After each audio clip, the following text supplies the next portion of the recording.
Olá, meus irmãos, graça e paz seja convosco. Hoje entramos na lição número 2 e essa lição eu fiquei tentando fazer uma leitura dessa imagem, né? Cada imagem dessa lição, como todas as outras lições, é uma advertência, é uma mensagem. Cada imagem é uma mensagem. E essa mensagem, essa imagem aqui, eu confesso a vocês que eu pensei o seguinte: olha, Jesus está com a gaiola aberta e olhando para cima. Olhando para como se tivesse olhando os pássaros que estão aqui. E esses 4 que estão aqui em cima, é interessante que são 4 aves, né? Nos faz lembrar os 4 primeiros discípulos que fizeram parte do chamado de Cristo. Pedro, Tiago, João e André. Quase que eu me esqueci do outro. Que, na verdade, André, Pedro, Tiago e João, né? Talvez nessa ordem aqui que estavam sendo feitos. Então, assim, com essa gaiola aberta, o que eu poderia pensar? Jesus estava aqui olhando para cima, querendo mantê-los perto dele, dentro de uma condição onde eles fossem ensinados. Quem cria passarinho sabe que, em alguns casos, colocam alguns passarinhos novos em determinadas gaiolas para ensinarem um canto puro, um canto ideal, um canto adequado. Isso para aqueles que comercializam com passarinhos, como também aqueles que querem que ele aprenda um canto mais puro, um canto melhor.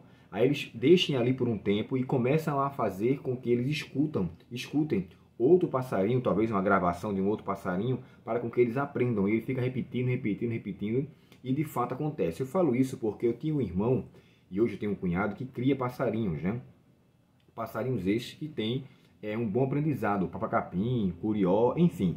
É o que eu extraí dessa imagem aqui. Eu posso estar até equivocado, tá bom? Mas é o que eu pensei diante disso. A gaiola está aberta, ele estava observando que mantesse alguns ali, não para você ver no sentido figurado, no sentido preso, mas de uma forma que pudesse ter um aprendizado. Eu vou lhe ensinar agora como vocês, na verdade, ministrarem o discipulado, o ensino. E, de fato, essa mensagem aconteceu.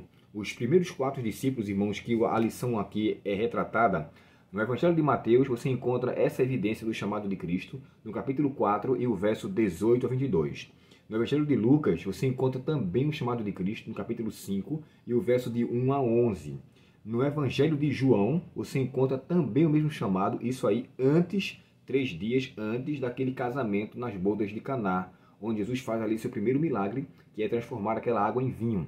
Capítulo 1 de João, o verso 35 até o 51. E você vai ver ali o chamado dele para com alguns discípulos. E no Evangelho de Marcos, o capítulo 1 e o verso 16 a 20. Nesses evangelhos, nesses capítulos que eu mencionei para vocês, você vai encontrar ali o registro de cada um deles, de uma forma que Jesus estava chamando eles para observarem ou para entrarem em seu discipulado. Nós vamos estudar nessa semana também uma outra coisa que nos chama atenção, né? Aqui embaixo fala assim, ó, Jesus começou seu ministério no sábado. Isso aqui é muito interessante. No capítulo 1 de Marcos e o verso 21, ó, o texto diz assim: Jesus e seus seguidores, isso aqui já foi no caso após o seu chamado do discipulado, quando ele os chama, olha o que acontece. Jesus e seus seguidores foram à cidade de Cafarnaum. Quando chegou o sábado, entrou na sinagoga e começou a ensinar.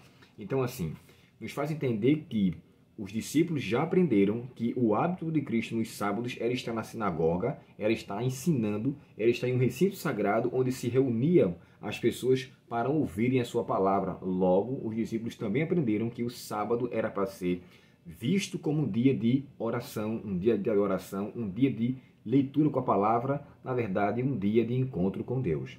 E nesse assunto, depois a gente vai passar um pouco mais para a cura do endemoniado, para a cura do leproso, só que isso a gente vai estudar um pouco mais no decorrer da semana. Então, assim, gostaria de fechar com vocês aqui o verso para memorizar. Jesus disse: venham comigo e eu farei com que sejam pescadores de homens. Marcos capítulo 1 e o verso 17. É curioso isso aqui porque o texto sagrado nos fala que eles estavam com o pai, né? No caso, principalmente os filhos de Zebedeu, né? João e Tiago.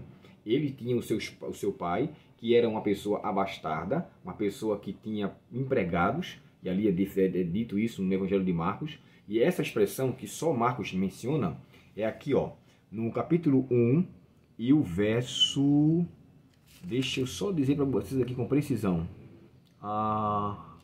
Capítulo 1. Eu não separei aqui o texto, rapaz, ó. Verso 20. Diz assim, ó. Chamou-os de imediato e eles também o seguiram, deixando seu pai Zebedeu no barco com os empregados. Essa menção aqui dos empregados demonstra que ele tinha um bom porte financeiro, ou seja, tanto Tiago quanto João tinham uma condição financeira favorável, mas eles deixaram aquela condição e seguiram o mestre. Não estavam se importando com ganho material, estavam agora dispostos a seguir a Cristo e ganhar almas para o seu reino. Que chamado, não é esse? Que chamado tão assim íntimo que foi feito, que ele estava disposto a deixar o seu trabalho e viverem agora unicamente para o serviço do Senhor. Essa lição, irmão, nessa semana vai falar muito sobre o chamado do ministério.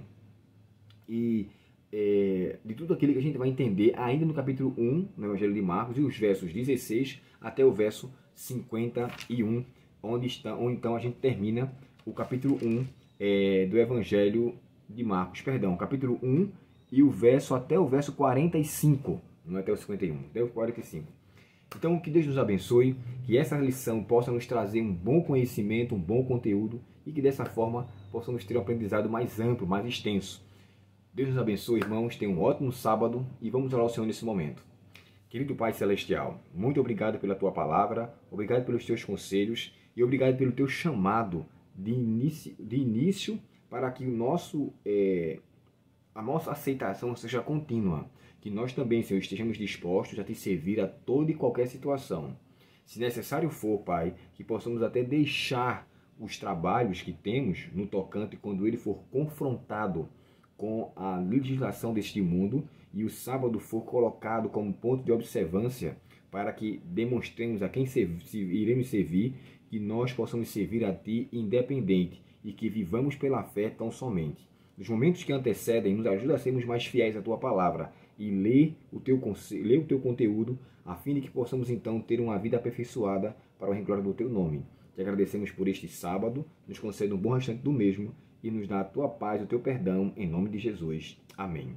Deus muito te abençoe. Deixa eu só fazer aqui uma ratificação. Quando eu falei aqui em relação a deixar os trabalhos, isso é algo do futuro, tá bom? Porque quando vier o decreto dominical, será imposto uma observância a um outro dia de guarda e não sábado. Quando esse dia chegar, de fato, o que deve ser feito é escolher ao Senhor, adorar a Ele e crer tão somente em Sua palavra. Hoje, você pode ter o seu trabalho normal, manter o seu sustento normal, porque Deus o abençoa e o mantém. Mas chegará o tempo que o sábado será colocado. A gente estudou sobre isso na lição do trimestre passado. Em suma, que hoje sejamos obedientes e leais à Sua palavra, para que quando vier o fechamento da porta da graça e os últimos momentos que antecedem, eu e você estejamos fiéis à Sua palavra e fervorosos para com a sua volta. Deus abençoe. Até o próximo estudo. Até logo.